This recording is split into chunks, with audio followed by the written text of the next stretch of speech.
So, there's a new MSNBC documentary that's got the online world buzzing. It's called Hubris, Selling the Iraq War. And here's a preview. It all sounded frightening. It sounded like a threat to the very existence of our country. But none of it was true. Biological weapons factories. Weapons of mass destruction. The smoking gun could come in the form of a mushroom cloud. Join me for the step-by-step true story of the American government leading the American people into a war that did not have to happen. Amazing. MSNBC has really dug into how we were all duped with lies and misinformation, all to support a war against a sovereign nation that posed no threat to us. You know, this would have been a great expose 10 years ago, before 1 million people were needlessly killed. And I'll bet my bottom dollar that there is a very important piece missing from Hubris. Glaring accounts of the corporate media propagating fake or outright staged events to sell war. It goes as far back as media itself.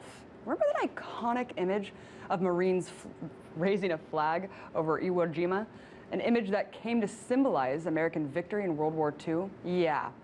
That was actually a second flag, and it's well documented that Marines had put up a smaller flag beforehand, only to be replaced with a larger one for extra dramatic effect. But back to this documentary. What would impress me the most is if MSNBC covered how the corporate media has served as little more than a propaganda arm of the US government. And when talking about the Iraq War, nothing exemplifies this more than the now infamous toppling of the Saddam Hussein statue in Baghdad's Firdos Square in 2003. Incidentally, right across from that hotel was housed several Western news agencies that were running live feeds of the square. So, a group of Marines helped stage what would become one of the most iconic mission-accomplished symbols of the war. They wrapped cables around the statue and attached them to a military vehicle, while one Marine covered Saddam's head with an American flag. The same American flag that was flying over the Pentagon on 9/11. But the flag was quickly removed and replaced with an Iraqi flag before the statue was pulled down. A group of Iraqis are shown cheering in photos behind the toppling statue, which the media used to show as proof that Iraqis were happy to have been liberated. However, a wide-angle shot later released shows a very small group of people cheering on, obviously strategically planted, considering how the rest of the square was vastly empty other than a few confused Iraqi onlookers. According to researchers from George Washington University, the images of the statue toppling aired on Fox about every 4 minutes, and CNN played it, on average, every 7 minutes. But it wasn't only that these outlets constantly aired this imagery.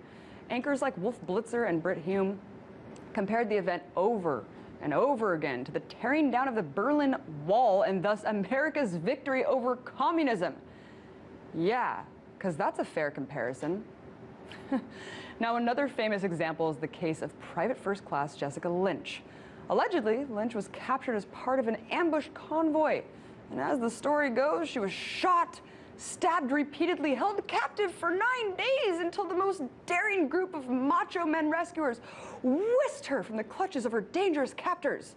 Lynch came home a hero, decorated and made into a media legend. Just check out this cover of People magazine. And how about saving Private Lynch on Newsweek? There was a small kink in the story, though. It's simply a lie. Eyewitness accounts reveal that rescuers were met with zero resistance. And Jessica's health? Well, no bullet holes or stab wounds to be seen. In fact, doctors at the hospital where she was being kept actually tried to return her to the U.S. forces themselves on multiple occasions. But what did the U.S. forces do? Well, they staged a giant Hollywood-style raid of the hospital and turned the event into an after-school pro-war special about the purtiest, bravest, blondest girl serving. Lynch herself verified the truth about what happened under oath. See for yourself. I believe this is not a time for finger pointing. It is a time for truth, the whole truth, versus hype and misinformation. I have repeatedly said when asked that if the stories about me helped inspire our troops and rally a nation, then perhaps there was some good. However, I'm still confused as to why they chose to lie and try to make me a legend when the real heroes of my fellow soldiers that day were legendary. Yep, fake, fake, fake. And we all ate it up. You know why? Because it was on TV. And I'll just give you one last example of these acts of illusion propped up by the media to drum up support for war. And it may be one of the most absurd examples of all time.